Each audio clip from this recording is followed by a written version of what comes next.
معزز ناظرین، سکرین پر نظر آنے والی تصویر اس وقت سوشل میڈیا پر ٹاپ ٹرینڈ بنی ہوئی ہے کہ 5 بھائی جو سیلاب میں پھنس گئے اور 5 گھنٹے کھڑے رہنے پر بھی کوئی ان کی مدد کو نہ پہنچا اور وہ سیلابی ریلے میں بہہ گئے اور عمران خان ہیلی کاپٹر میں گھومتا رہا، لیکن وہ ہیلی کاپٹر ان 5 لوگوں کی جان نہ بچا سکا۔ آج کی اس ویڈیو میں ہم آپ کو بتائیں گے کہ کیسے ہم لوگ مرنے والوں پر بھی سیاست کرتے ہیں، ان پر بہتان باندھتے ہیں۔ سب سے پہلی بات جو یہ کی جا رہی ہے کہ یہ 5 بھائی تھے اور سیلاب آیا اور یہ بہہ گئے، یہ بالکل جھوٹ ہے۔ یہ تاجر تھے، ان میں سے 2 کزن تھے اور باقی 3 مقامی لوگ تھے۔ جب وادی گمیر میں سیلاب آیا تو اس وقت یہ لوگ اپنی گاڑیوں پر سامان لینے گئے ہوئے تھے، کیونکہ یہ دکانیں چلاتے تھے تو اس غرض سے یہ اپنی دکانوں کا سامان لینے گئے ہوئے تھے۔ جب یہ بازار میں پہنچے تو اعلانات شروع ہو گئے کہ سیلاب آ گیا ہے اور آپ لوگ جہاں جہاں پر ہیں وہاں ہی محفوظ مقامات پر پہنچ جائیں۔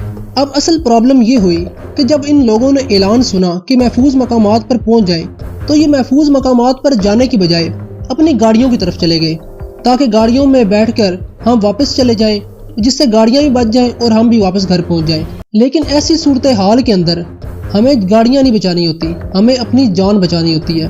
اگر جان ہو تو گاڑیاں پھر بھی بن جاتی ہیں، اور اسلام بھی ہمیں یہی کہتا ہے کہ سب سے پہلے اپنی جان کو بچائیں۔ اب ان میں سے جو 2 کزن تھے جو بلائی علاقوں کی طرف جا رہے تھے، جب سیلاب آیا تو ان کی گاڑی سیلاب میں پھنس گئی۔ اب ان کے ساتھ جو 3 لوگ اور تھے ان کے ساتھ بھی کچھ ایسا ہی ہوا کہ ان کی گاڑی بھی پانی کے اندر پھنس گئی۔ اب یہ 5 لوگ ایک بڑے پتھر پر جا کر کھڑے ہو گئے اور پیچھے سے سیلابی ریلا آتا گیا اور بڑھتا گیا، پانی کی مقدار زیادہ ہوتی گئی۔ جب لوگوں نے ان کو دیکھا تو ان کی طرف رسیاں پھینکنا شروع کر دی، کیونکہ پانی ایک طرف جا رہا تھا اور لوگوں نے رسیاں پانی کے اندر پھینکی اور ان میں سے رسی ایک شخص نے پکڑ لی۔ اب سیلاب بڑھتا گیا۔ اب ان میں سے ایک شخص جس نے رسی کو پکڑ لیا تھا وہ اس رسی کے سہارے پانی میں بہہ گیا اور اس رسی کو پکڑ کر وہ آہستہ آہستہ زخمی ہوتا ہوا باہر آ گیا اور مقامی لوگوں نے اس کو بچا لیا۔ جب وہ شخص باہر نکل آیا تو جو باقی کے 4 لوگ رہ گئے انہوں نے بھی حوصلہ کیا کہ یہ شخص تو باہر چلا گیا ہے اور ہم بھی جا سکتے ہیں۔ جب انہوں نے باہر نکلنے کی کوشش کی لیکن اس وقت تک بہت دیر ہو چکی تھی، پانی کا پریشر اور سیلاب کا مقدار بڑھ چکی تھی اور وہ اس سیلاب کی نظر ہو گئے۔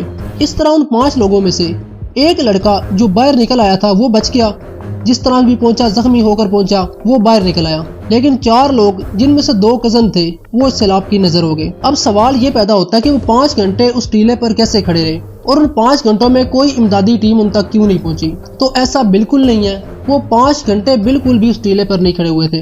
جب یہ لوگ وہاں پھنس گئے تو مقامی لوگوں نے انتظامیہ کو اطلاع دی کہ ایسے ایسے کر کے وہاں پہ 5 لوگ ایک ٹیلے کے اوپر پھنسے ہوئے ہیں جو سیلاب کی نظر ہو سکتے ہیں۔ انتظامیہ نے بتایا کہ سڑکیں اور پل ٹوٹ چکے ہیں، لیکن ہم 1 سے 1.5 گھنٹے میں پہنچنے کی پوری کوشش کرتے ہیں۔ لیکن صرف 30 منٹ کے اندر یہ ساری کارروائی ہوئی اور صرف 30 منٹ کے اندر ہی وہ نوجوان اس سیلاب کی نظر ہو گئے۔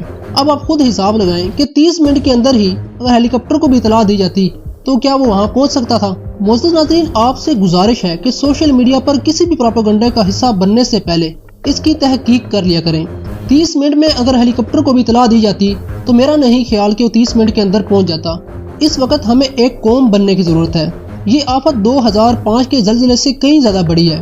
اللہ کریم ہمارے حال پر رحم فرمائے اور اس ملک کو بہت بڑی آفت سے بچائے۔ نالج اینڈ فیکٹ کو اجازت دیجیے، ملتے ہیں اگلی ویڈیو میں، تب تک کے لیے اللہ نگہبان۔